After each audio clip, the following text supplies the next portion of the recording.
Election وغیرہ جیسے الفاظ سے واقف نہیں تھے، ورنہ ماں مجھے اپنے قبضے میں رکھنے کے لیے کوئی اور ہی چکر چلا دیتی۔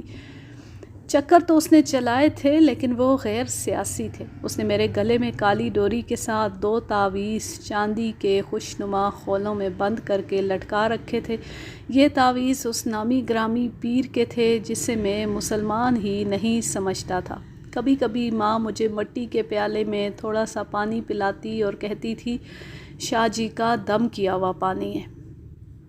یہ پانی میں صرف اس لیے پی لیا کرتا تھا کہ یہ میری ماں کا دیا ہوا ہوتا تھا، ورنہ میں یہ پانی بڑے سے بڑے لالچ میں آ کر بھی نہ پیتا جس میں شاہ جی کی پھونک ماری ہوئی ہوتی تھی۔ بخدا اس پانی سے چرس کی بدبو آتی تھی۔ میں جانتا ہوں کہ ماں مجھے کدکڑے لگانے سے باز رکھنے اور گاؤں کی حدود سے باہر نہ نکلنے کے لیے یہ تعویذ پلاتی تھی۔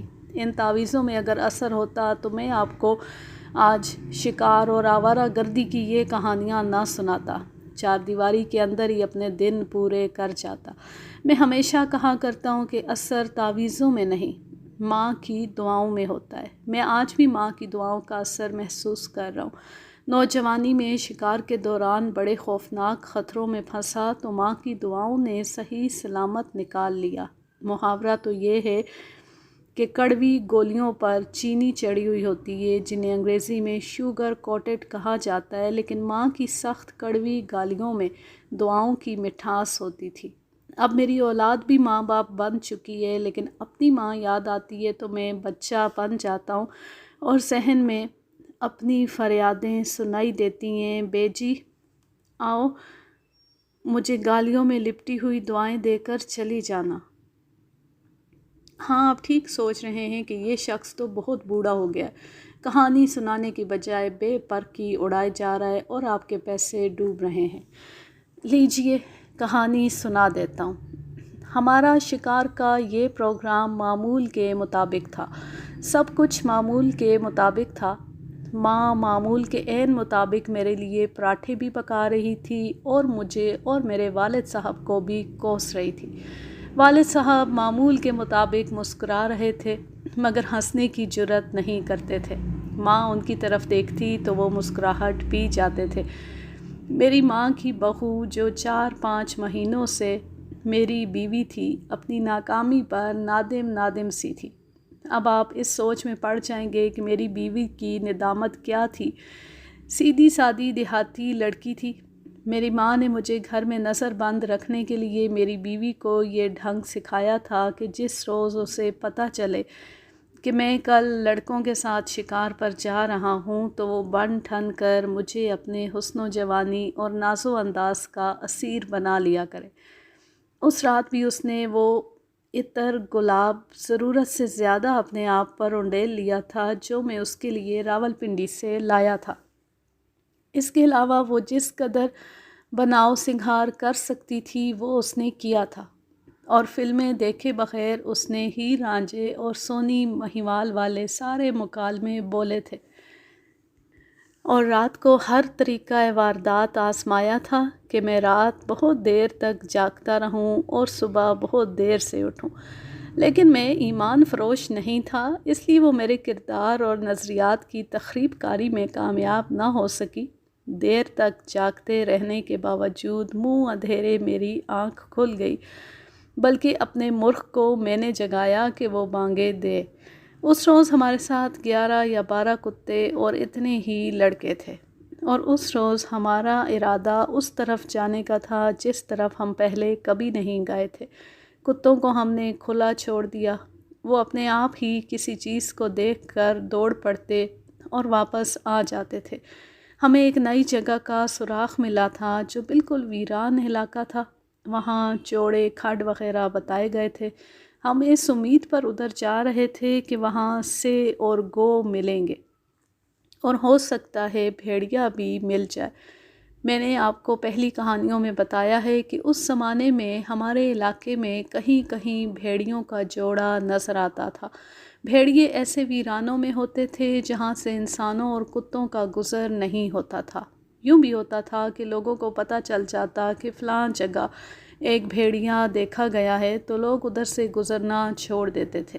ہم ان لوگوں میں سے نہیں تھے، ہم ادھر سے گزرا کرتے تھے جدھر سے گزرنے سے ہمیں منع کیا جاتا تھا یا جدھر سے گزرنا خطرے سے خالی نہیں ہوتا تھا۔ ہم اپنے علاقے کے نشیب و فراز سے گزرتے، گھاٹیاں اترتے اور چڑھتے جا رہے تھے، سنی سنائی سنسنی خیز کہانیاں سنتے اور سناتے جا رہے تھے۔ آگے بالکل ہی کٹی پھٹی زمین آ گئی، اس میں سے ایک برساتی نالا گزرتا تھا جس میں ان دنوں پانی نہیں تھا، کہیں کہیں کچھ پانی رکا ہوا نظر آتا تھا۔ اس نالے کی وجہ سے دونوں طرف کی زمین میں نمی زیادہ تھی، اس لیے وہاں ہری جھاڑیوں اور ہرے سرکنڈوں کا جنگل تھا۔ اس کے ارد گرد مٹی کی دیواریں یعنی دندیاں کھڑی تھیں، وہاں کیکر اور شیشم کے درخت بھی تھے۔ یہ جگہ عام گزرگاہ نہیں تھی۔ ہمارے کتوں نے ایک جگہ پانی دیکھا تو سب پانی پینے لگے اور نالے سے گزرنے لگے۔ وہاں سبزہ زیادہ تھا، ہرے سرکنڈوں کے علاوہ وہاں جو گھاس تھی وہ بھی اونچی اونچی تھی۔ ان سرکنڈوں اور گھاس میں قداور آدمی چھپ جاتا تھا، اس سبزے کے پیچھے اونچی دندی تھی۔ کتے پانی پی کر ہمارے پیچھے آ گئے۔ 20-25 قدم دور ایک نیولا نظر آیا، ایک کتے نے دیکھ لیا اور اس کی طرف دوڑ پڑا، دوسرے کتے بھی اس کے پیچھے دوڑے۔ ہم نالے کے اگلے کنارے پر چڑھ گئے تھے۔ نیولا سرکنڈوں اور گھاس میں چلا گیا اور کتے بھی اس کے پیچھے چلے گئے۔ نیولا چھوٹا سا جانور ہوتا ہے، اسے کتے سرکنڈوں میں نہیں پکڑ سکتے تھے، لیکن ہمارے کتے اتنی جلدی ہار ماننے والے نہیں تھے۔ سرکنڈوں کے زور زور سے ہلنے اور کتوں کے بھونکنے اور ہرانے سے پتہ چلتا تھا کہ وہ نیولے کو ڈھونڈ رہے ہیں۔ پھر وہ کچھ اور طریقے سے بھونکنے اور ہرانے لگے۔ سرکنڈوں میں سے ایک پگڑی اوپر اٹھی اور ایک طرف کو دوڑنے لگی۔ وہ سر نظر نہیں آتا تھا جس پر یہ پگڑی رکھی ہوئی تھی۔ ہم سے دور جا کر پگڑی سرکنڈوں اور گھاس سے نکلی تو پگڑی والا نظر آنے لگا، لیکن اس کا چہرہ ہماری طرف نہیں تھا۔ وہ دوڑتا جا رہا تھا اور دندی میں غائب ہو گیا۔ وہاں سے گھاٹی اوپر جاتی تھی، کوئی کتا اس کے پیچھے نہ گیا۔ کسی بھی کتے کو اس کے ساتھ دلچسپی نہیں ہو سکتی تھی، نہ ہمیں اس کے ساتھ کوئی دلچسپی تھی۔ دلچسپی صرف اس صورت میں ہو سکتی تھی کہ وہ کسی کو قتل کر کے بھاگا ہوتا۔ 1-2 منٹ ہی گزرے ہوں گے کہ ہمیں اس کا فرار دلچسپ معلوم ہوا۔ وہ اس طرح کہ اس کے بھاگ جانے کے بعد ہمیں سرکنڈوں میں ایک عورت کی آواز سنائی دی۔ وہ کتوں کو دھتکار رہی تھی۔ اگر کتوں نے اس کے ساتھ کوئی معاملہ طے کرنا ہوتا تو وہ اسے اتنی مہلت نہ دیتے۔ ہمیں نظر نہیں آ رہا تھا کہ اندر کیا ہو رہا ہے، لیکن ہمیں تسلی تھی کہ اس عورت اور ہمارے کتوں کے درمیان کوئی جھگڑا نہیں، وہ تو نیولے کو ڈھونڈ رہے تھے۔ اس ویرانے میں سرکنڈوں کے اندر کسی عورت کی موجودگی عجیب سی لگنی چاہیے، لیکن ایک آدمی کو ہم نے انہی سرکنڈوں میں سے نکل بھاگتے دیکھ لیا تھا، اس لیے عورت کی موجودگی میں کوئی شبہ نہ رہا۔ وہ کتوں سے ڈرتی بھاگتی نہیں تھی۔ ہم وہاں رک گئے اور ذرا ہی دیر بعد عورت دوسری طرف سے نکلنے کے بجائے اس طرف نکلی جدھر ہم کھڑے تھے۔ وہ دیکھ نہیں سکی تھی کہ ادھر ہم کھڑے ہیں۔ وہ ہم سے ذرا دائیں طرف سرکنڈوں سے نکلی اور ہمیں دیکھ کر اس طرح ساکت اور جامد ہو گئی جیسے پتھر کا بت بن گئی ہو۔ آج آدھی صدی سے کچھ زیادہ عرصہ گزر جانے کے باوجود مجھے وہ اپنے سامنے کھڑی دکھائی دے رہی ہے۔ اس کا ایک ایک نقش دیکھ رہا ہوں۔ سر کے چند ایک بال اس کے ایک گال پر آ گئے تھے، وہ بھی یاد ہیں۔ وہ بہت خوبصورت نہیں تھی، اچھی شکل و صورت کی تھی۔ چہرے کا رنگ گورا تو نہیں تھا لیکن اچھا تھا۔ کپڑوں سے وہ امیر زمینداروں کی بیٹی لگتی تھی۔ عمر 25 سال کے لگ بھگ ہوگی۔ تیرا مہیوال ادھر بھاگ گیا ہے، ہمارے ایک دوست نے اسے کہا، تم آہستہ آہستہ جاؤ۔ وہ یکلخت بیدار ہو گئی اور اپنے مہیوال سے زیادہ تیز دوڑ پڑی۔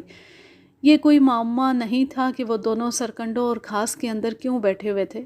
وہ سیاسی مذاکرات کے لیے وہاں نہیں آئے تھے، نہ وہ اپنے مابین عدم جارحیت کا معاہدہ کرنے آئے تھے، نہ وہ تخفیف اسلحہ کے لیے اعلیٰ سطح کی کانفرنس منعقد کر رہے تھے، اور یہ شملہ کانفرنس بھی نہیں تھی۔ ہم افسوس تو اس بات پر کر رہے تھے کہ یہ اچھا مرد تھا جو عورت کتوں کے درمیان چھوڑ کر بھاگ گیا تھا۔ ہمارے ایک دوست نے اسے مہیوال کہا تھا، اس کے لیے یہی نام صحیح تھا۔ آپ سوہنی مہیوال کی داستان محبت سے واقف ہوں گے۔ مہیوال عجیب عاشق تھا کہ دریا کے پار بیٹھا رہتا اور سوہنی چناب جیسا بڑا دریا تیر کر پار کر جاتی اور اس سے ملتی تھی۔ اس نے سوہنی سے جھوٹ بولا تھا کہ وہ تیرنا نہیں جانتا، اس میں دریا میں اترنے کی ہمت ہی نہ تھی۔ سوہنی کو کیا ملا؟ کچا گھڑا اور ڈوب مری۔ اگر آج کے دور میں ہوتی تو تیراکی کے عالمی مقابلوں میں گولڈ میڈل لیتی اور پاکستان کا نام روشن کرتی۔ ایسا ہی مہیوال ہم نے دیکھا جو اپنی سوہنی کو کتوں اور کتوں والوں کے نرخے میں چھوڑ کر بھاگ گیا۔ ہم سب دوست کچھ دیر ایک دوسرے کی طرف دیکھتے رہے۔ سب پر سنجیدگی طاری ہو گئی تھی۔ ہمارے ایک تیز رفتار دوست نے، جسے ہم موٹر کہا کرتے تھے، فضول سی ایک بات کہہ دی اور خود ہی کہکا لگایا۔ اس کا اثر یہ ہوا کہ سکوت اور سنجیدگی ٹوٹ گئی، جیسے فلم کٹ گئی تھی اور اچانک چل پڑی ہو۔ ایک طرف سے سرکنڈوں میں سے نیولا نکلا اور بڑا تیز دوڑا۔ کتے اس کے پیچھے پیچھے باہر آئے۔ نیولا اتنے زیادہ کتوں کا مقابلہ نہیں کر سکتا تھا، لیکن بڑا ہی پھرتیلا جانور ہوتا ہے۔ یہ سانپ سے لڑنے والا جانور ہے۔ اگر یہ جانور پھرتیلا نہ ہوتا تو سانپ اس کی نسل کب کی ختم کر چکے ہوتے۔ کتے جب اس تک پہنچتے تو وہ انتہائی تیز تیز دوڑتے، لٹو کی طرح گھوما اور کتوں کی ٹانگوں میں سے ہوتا ہوا پیچھے کو چلا گیا۔ جتنی دیر میں کتے پیچھے مڑتے، اتنی دیر میں نیولا سرکنڈوں میں غائب ہو چکا تھا۔ ہم وہ گھاٹی چڑھ کر اوپر، جس سے پہلے مہیوال اور اس کے بعد سوہنی اوپر گئے تھے، اوپر گئے تو دور دور تک اپنا علاقہ نظر آ رہا تھا۔ ایک طرف 40-50 گھروں کا ایک گاؤں تھا۔ سوہنی مہیوال شاید اسی گاؤں کے رہنے والے تھے۔ قریب ترین یہی گاؤں تھا۔ ہم نے دوسری طرف جانا تھا۔ وہ علاقہ 2-2.5 میل دور سے شروع ہوتا تھا۔ سورج سامنے والی پہاڑیوں سے اوپر آ گیا تھا۔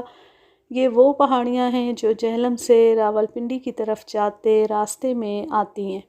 ہم چلتے گئے اور تقریباً 1 گھنٹے بعد ایک گھاٹی اتر کر اس جگہ داخل ہو گئے جو ہماری منزل تھی۔ جوں جوں ہم آگے بڑھتے جاتے تھے، ہمیں یقین ہوتا جاتا تھا کہ ہم ایک وسیع و عریض قلعے میں آ گئے ہیں۔ دائیں بائیں مٹی کی اونچی دیواریں کھڑی تھیں اور ہر طرف کئی شکلوں کے چھوٹے بڑے ٹیلے بکھرے ہوئے تھے۔ زیادہ تر درخت پھلائی کے تھے۔ باڑ کے درخت بھی تھے جن پر گرد بیٹھے ہوئے تھے۔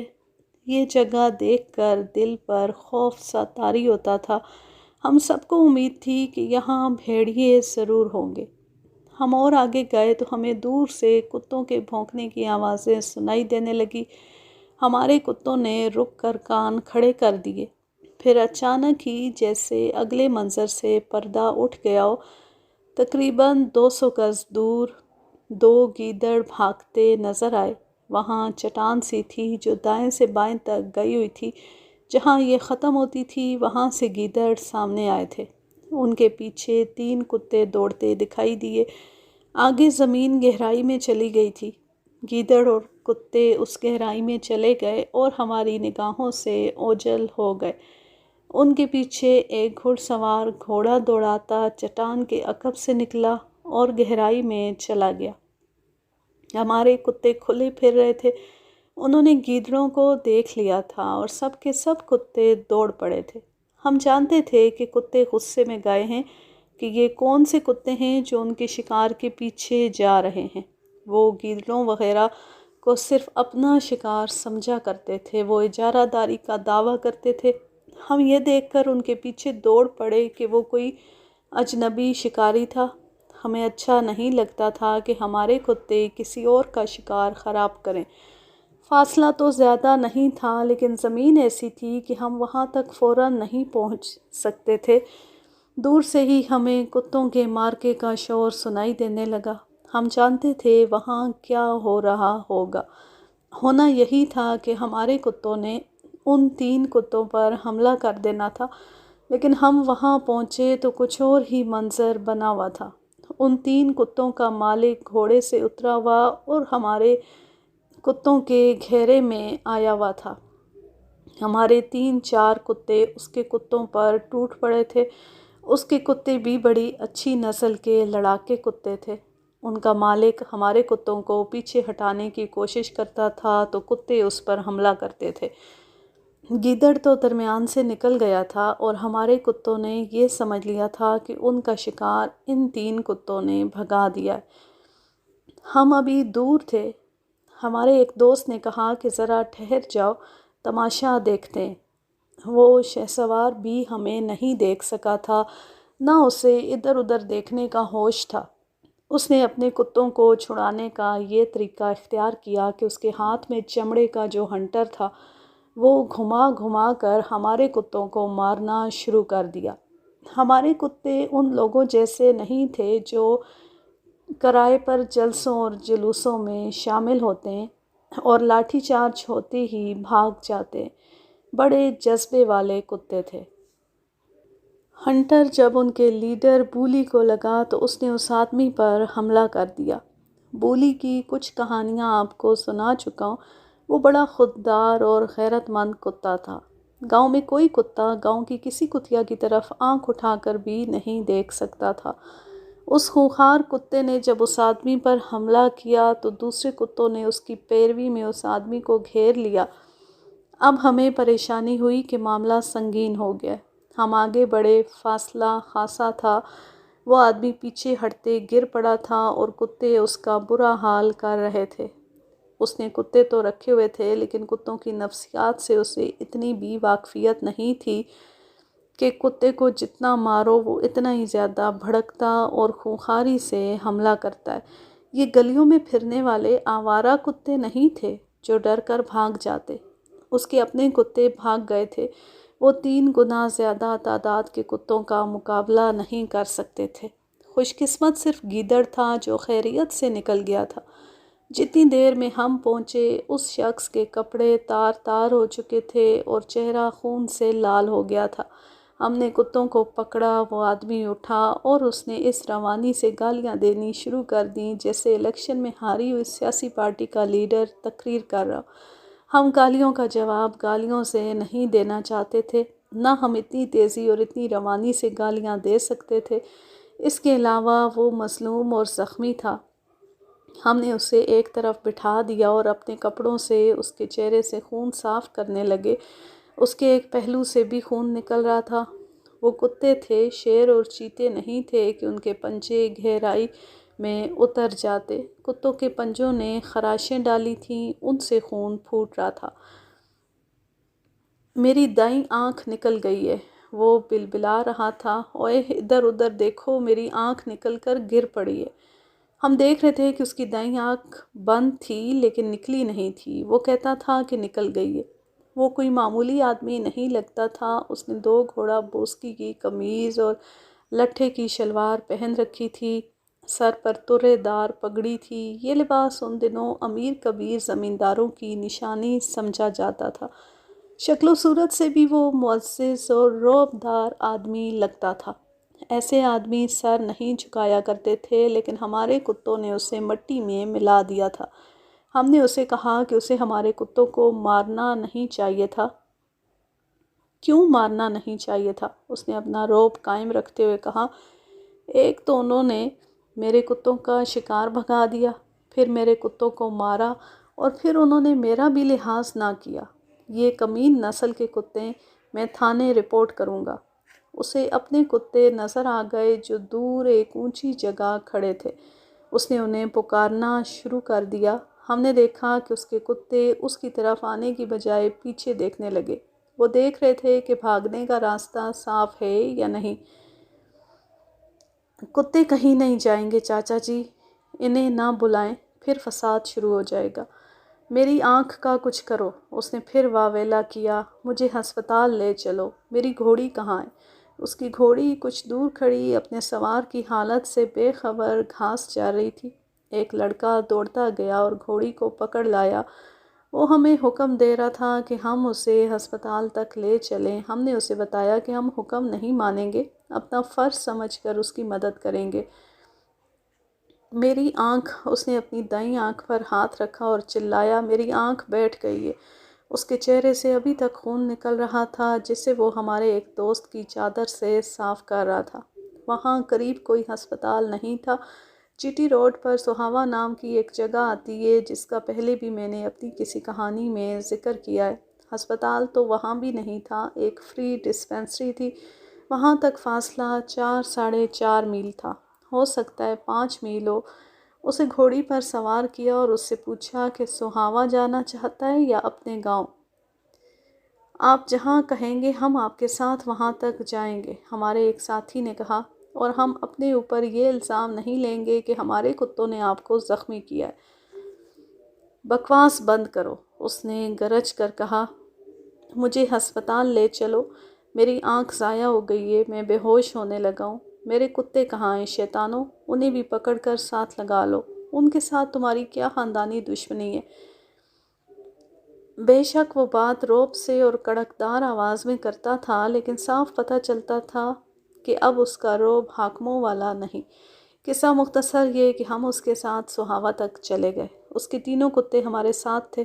ہمارے کتے انہیں گھورتے اور ہرراتے تھے اور ان کا مالک گھوڑی پر سوار بولتا ہی چلا جا رہا تھا۔ فاصلہ بڑا لمبا تھا، ہم جس راستے سے آئے تھے اس پر نہیں جا رہے تھے، اب راستہ اور تھا۔ زخمی گھڑ سوار کی زبان رکتی نہیں تھی، اس نے بعض باتیں ایسی کہیں کہ ہمیں شک ہونے لگا کہ اس کا دماغ چل گیا ہے۔ ہم میں سے کوئی بھی نہیں بتا سکتا تھا کہ اس کی آنکھ ضائع ہو گئی ہے یا نہیں۔ اس نے اس آنکھ پر کپڑا باندھ لیا تھا۔ ہم یہ سمجھ گئے تھے کہ اسے کتوں نے اتنا زخمی نہیں کیا جتنا دہشت زدہ کیا ہے۔ اس پر اتنے سارے کتوں نے حملہ کر دیا تھا اور وہ کچھ وقت کتوں کے نیچے پڑا رہا تھا۔ اس کی جو باتیں ہمیں اس کے دماغ کے متعلق شک میں ڈالتی تھیں وہ اس طرح تھیں کہ کبھی ہمارے کتوں کو برا بھلا کہتا، کبھی ہمیں ڈانٹنے لگتا اور اچانک چپ ہو کر کہتا، میں گناہگار ہوں، بڑا پاپی ہوں، نہیں بخشے گا، خدا مجھے نہیں بخشے گا۔ یہ کہتے کہتے پھر واہی تباہی بکنے لگتا اور چپ ہو کر تھوڑی دیر بعد کہتا، پتہ نہیں کس کی آہ کھا گئی ہے، کسی غریب کی آہ پڑی ہے، بخش دے مولا، صدقہ دوں گا، خیرات دوں گا، ایک بار بخش دے۔ صدقے اور خیرات کی باتیں کرتے کرتے بولا، او حرامیوں، او خبیثوں، اللہ کرے تم سب کو کتے کاٹے، بخش دے مولا، معاف کر دے میرے اللہ۔ ہمارے پوچھنے پر اس نے اپنا گاؤں بتایا۔ اس کی عمر 40 سال کے قریب تھی اور چہرے اور جسم سے وہ تندرست اور توانا تھا۔ یہ تو ہم نے اندازہ کر لیا تھا کہ جس نے اتنی اچھی گھوڑی رکھی ہوئی ہے، اعلیٰ نسل کے 3 کتے ہیں اور جس کا لباس قیمتی ہے، وہ بڑا زمیندار ہے۔ میں اس کا نام نہیں بتاؤں گا۔ ہم سہاوا ڈسپینسری پہنچے۔ وہاں ایک ہندو ڈسپینسر تھا۔ وہ زخمی کی حالت دیکھ کر گھبرا گیا۔ کپڑے پھٹے ہوئے اور خون سے گہرے سرخ تھے، لیکن اس نے زخم دیکھے تو کہنے لگا کہ گھبرانے کی ضرورت نہیں۔ زخمی چلا رہا تھا کہ اس کی آنکھ نکل گئی ہے۔ ڈسپینسر نے آنکھ دیکھی تو اس نے تسلی دی کہ آنکھ سلامت ہے۔ 2 خراچیں ماتھے سے نیچے گال تک آئی ہیں۔ کتے کا پنجہ آنکھ پر پڑا تھا، اس سے آنکھ پر ذرا دباؤ پڑ گیا تھا۔ تم نالائق ہو، آنکھ والے نے غصے سے کہا، مجھے نظر نہیں آتا اور تم کہتے ہو آنکھ سلامت ہے۔ راجا جی، میں آپ کے زخموں کی مرہم پٹی کر دیتا ہوں، آپ گوجر خان ہسپتال چلے جانا اور آنکھ والے ڈاکٹر کو دکھانا۔ ڈسپینسر نے اس کی خراشوں پر دوائی لگا دی، پٹی کہیں بھی نہ باندھی، نہ پٹی کی ضرورت تھی۔ زخمی راجا صاحب نے ہمیں حکم دیا کہ ہم اس کے ساتھ گوجر خان ہسپتال تک چلیں۔ ہم نے انکار کر دیا۔ وہاں سے گوجر خان 10 میل دور تھا اور گوجر خان سے ہمارا گاؤں تقریباً اتنا ہی مزید دور تھا۔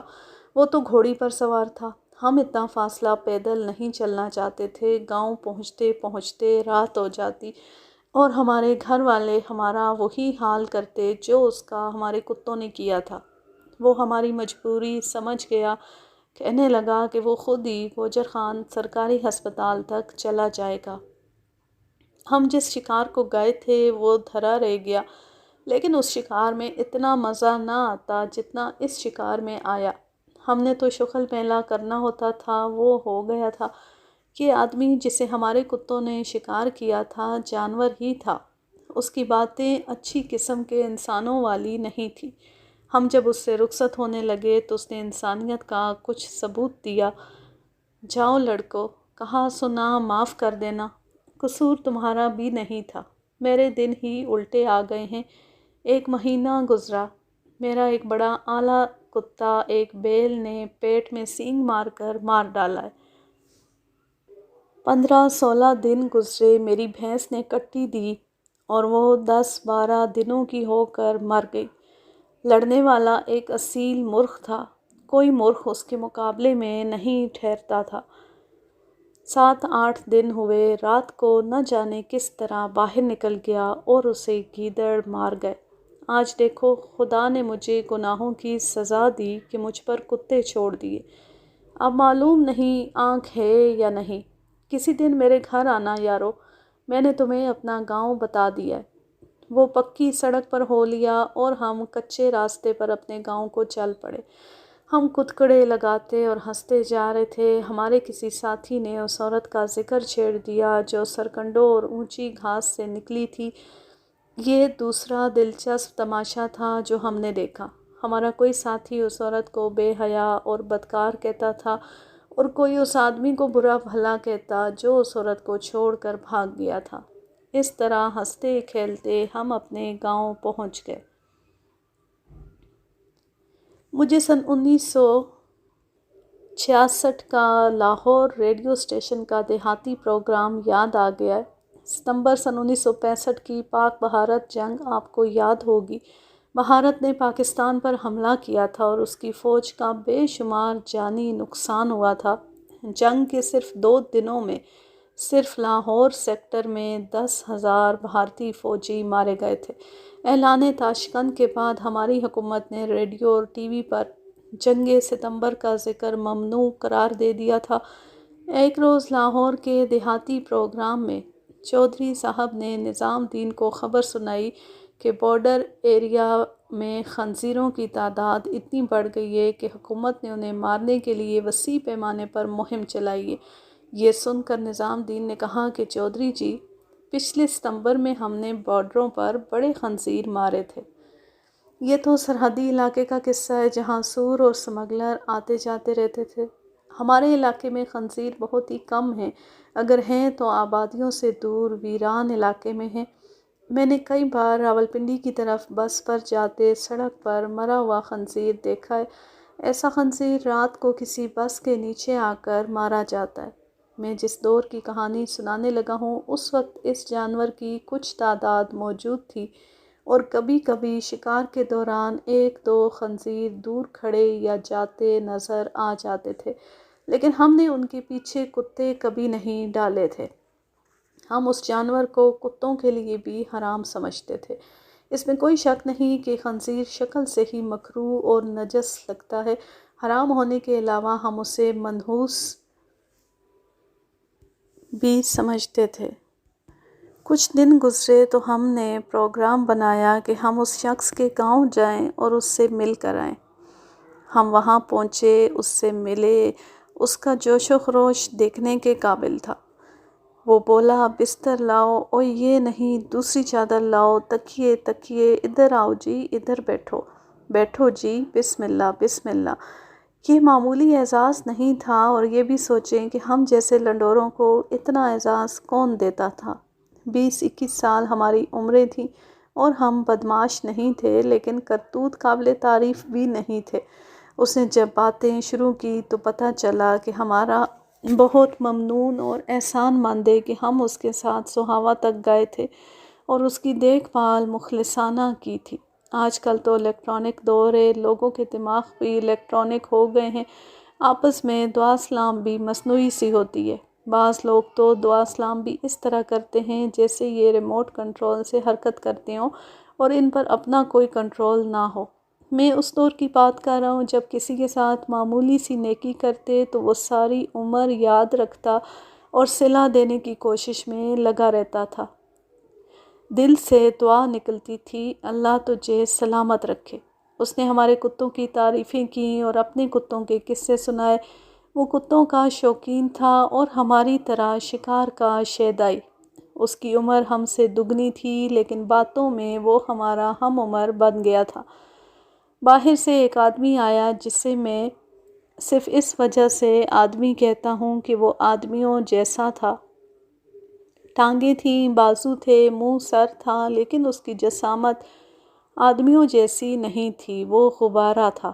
غبارہ بچوں والا نہیں، اڑنے والا بیلون جس میں شاید ہائیڈروجن گیس بھرتے ہیں اور اس کے نیچے بندھی ہوئی ٹوکری میں 2-3 آدمی سوار ہو جاتے ہیں۔ بے تحاشا پھولا ہوا آدمی۔ وہ ایسے لگتا تھا جیسے اڑنے والے غبارے پر کسی بچے نے اپنے غبارے میں منہ سے ہوا بھر کر رکھ دیا۔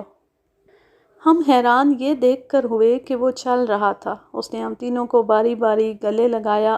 مجھے یہ خطرہ محسوس ہوا کہ اس نے مجھے گلے لگا کر دبایا تو وہ پٹاخ سے پھٹ جائے گا۔ اس نے مجھے اپنے بازوؤں میں لے کر دبایا تو میں فوم کے اس گدے کے ہانسا اندر چلا گیا تھا۔ اس نے جب بازو ڈھیلے کیے اور اس کا پیٹ واپس اپنی جگہ آیا تو میں اپنی کوشش کے بغیر ہی پیچھے ہو گیا۔ یہ میرا بہنوئی ہے، ہمارے زخمی میزبان نے کہا۔ یہ میری سن کر مجھے دیکھنے آیا ہے۔ اس نے اپنے بہنوئی کے گاؤں کا نام بتایا۔ اتنے میں ایک عورت لکڑی کی ٹرے میں دودھ کے 3 پیالے رکھے ہوئے ہمارے سامنے آ کھڑی ہوئی۔ میں نے اس کا چہرہ دیکھا اور اس سے نظریں ہٹا لیں، لیکن اس کے چہرے نے میری نظروں کو مقناطیس کی طرح کھینچ لیا۔ میں نے یہ چہرہ پہلے بھی دیکھا تھا، اب پھر دیکھا تو مجھے یاد آ گیا یہ وہی تھی جو سرکنڈوں سے نکلی تھی اور آگے ہم کھڑے تھے۔ اس چہرے کو تو میں آج تک نہیں بھولا، 4-5 دنوں میں ہی کیسے بھول جاتا۔ میں نے شہباز خان اور افضل کی طرف دیکھا، وہ پہلے میری طرف دیکھ رہے تھے۔ ہم تینوں نے ایک دوسرے کی آنکھوں اور چہروں کے تاثرات پڑھ لیے تھے۔ انہوں نے بھی اس عورت کو پہچان لیا تھا۔ اس کی عمر 25-26 سال تھی۔ اس نے شاید ہمیں نہیں پہچانا تھا۔ پہچانتی بھی کیسے؟ ہم 11-12 لڑکے تھے اور ذرا بکھر کر کھڑے تھے۔ وہ اس وقت خفت اور خوف کے عالم میں تھی اور وہ گناہگار بھی تھی۔ ہم نے اسے گناہ کرتے تو نہیں پکڑا تھا، لیکن شک کی گنجائش ہی نہیں تھی۔ سرکنڈوں میں وہ اس آدمی کے ساتھ جو بھاگ گیا تھا عبادت تو نہیں کر رہی تھی، نہ وہ صحت اور تندرستی کے لیے یوگا ورزش کر رہی تھی۔ اب ہمیں اپنے گھر میں دیکھ کر وہ ذرا سا بھی نہ گھبرائی۔ یہ میری چھوٹی بہن ہے، ہمارے میزبان نے کہا اور اپنے گول گپے بہنوئی کی طرف اشارہ کر کے کہنے لگا، اس کی بیوی ہے، اس کے ساتھ آئیے۔ اس نے اپنی بہن سے کہا، وہ کتے انہی کے تھے، لیکن ان لڑکوں نے میری جو مدد کی تھی اور جس طرح میرے زخم صاف کیے تھے اور جس طرح میرے ساتھ اتنی دور سوہاوا تک پیدل گئے تھے، وہ ان کا بہت بڑا احسان تھا۔ ہم نے تمہارا گاؤں دیکھا تھا، شہباز خان نے میزبان کے بہنوئی سے کہا۔ تھوڑا ادھر کسی ہے، اس کے ساتھ ہرے سرکنڈوں اور اونچی گھاس کا جنگل ہے۔ ہمارے کتے ایک نیولے کے پیچھے اس کے اندر چلے گئے تھے اور شہباز خان چپ ہو کر عورت کی طرف دیکھنے لگا، پھر بولا، بڑے گھنے سرکنڈے تھے۔ ہم ڈھکی یعنی گھاٹی چڑھ کر اوپر گئے تھے۔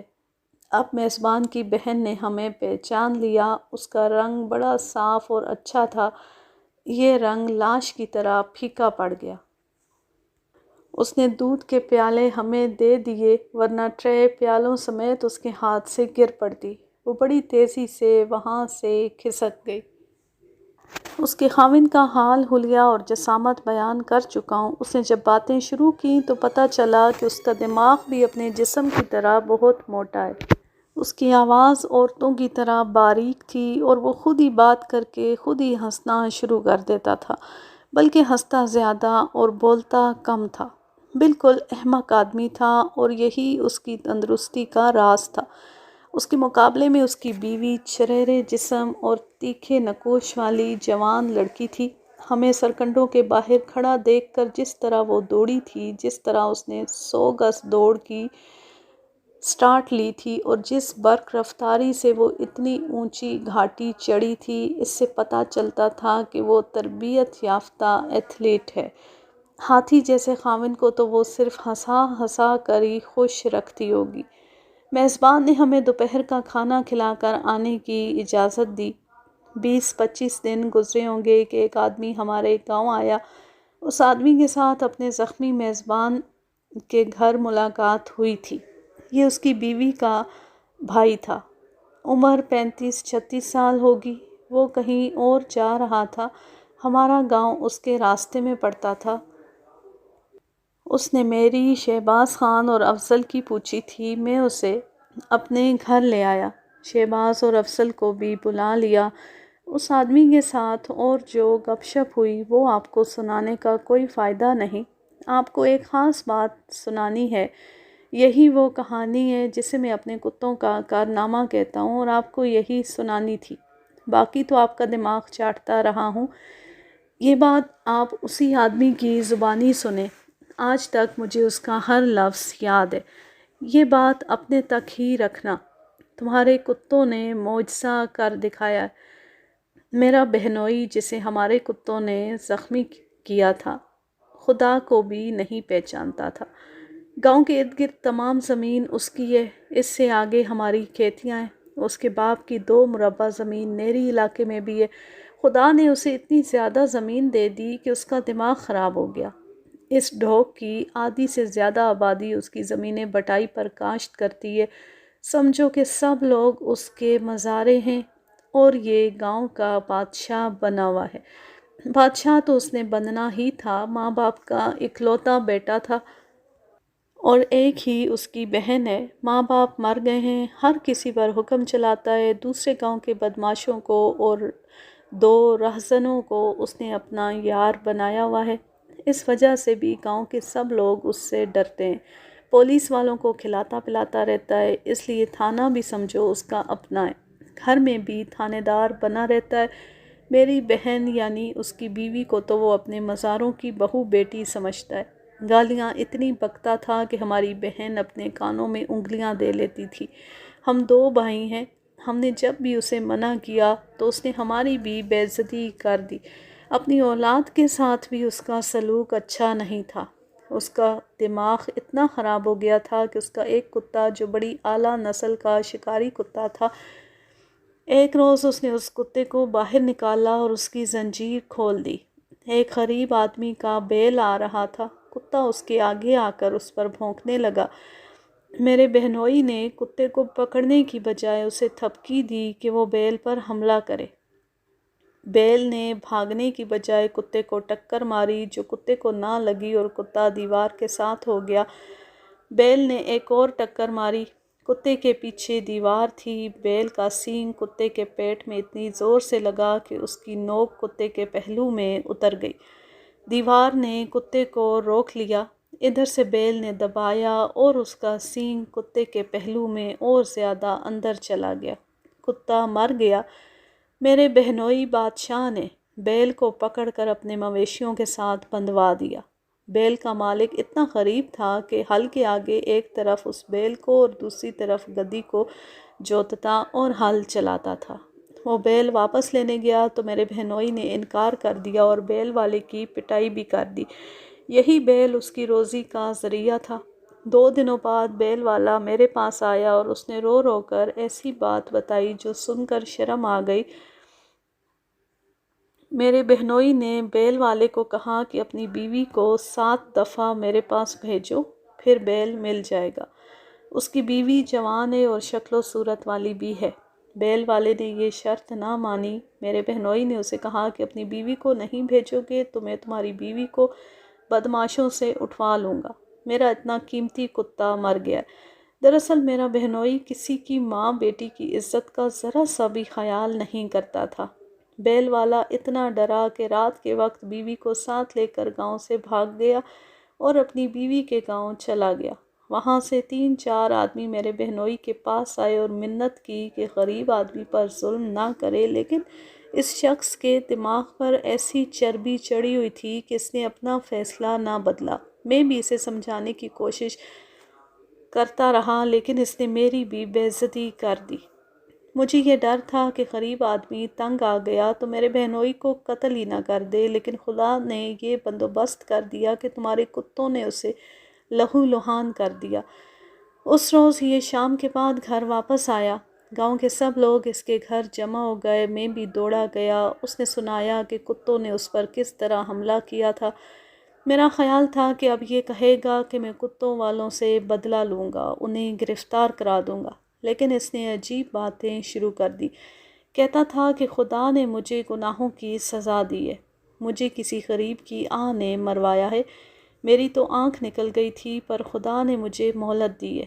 میں رات کو اس کے پاس رہا۔ صبح سویرے اس نے مجھے کہا کہ بیل والے کو جا کر واپس لے آؤ اور اسے بیل واپس کر دو۔ میں اس کی بیوی کے گاؤں گیا۔ وہ ڈرتا آتا نہیں تھا۔ میں اسے اور اس کی بیوی کو بڑی مشکل سے واپس لایا۔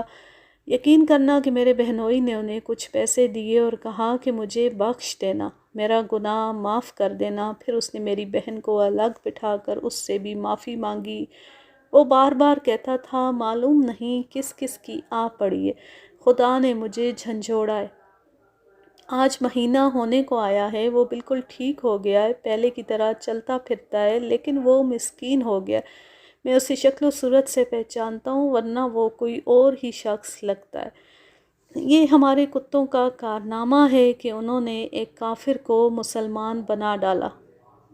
اس پر بھی غور کریں کہ جو دوسروں کی عزت خراب کرتا پھرتا تھا، اس کی اپنی بہن سرکنڈوں اور اونچی گھاس کے جنگل میں اپنی عزت خراب کرتی پھرتی تھی۔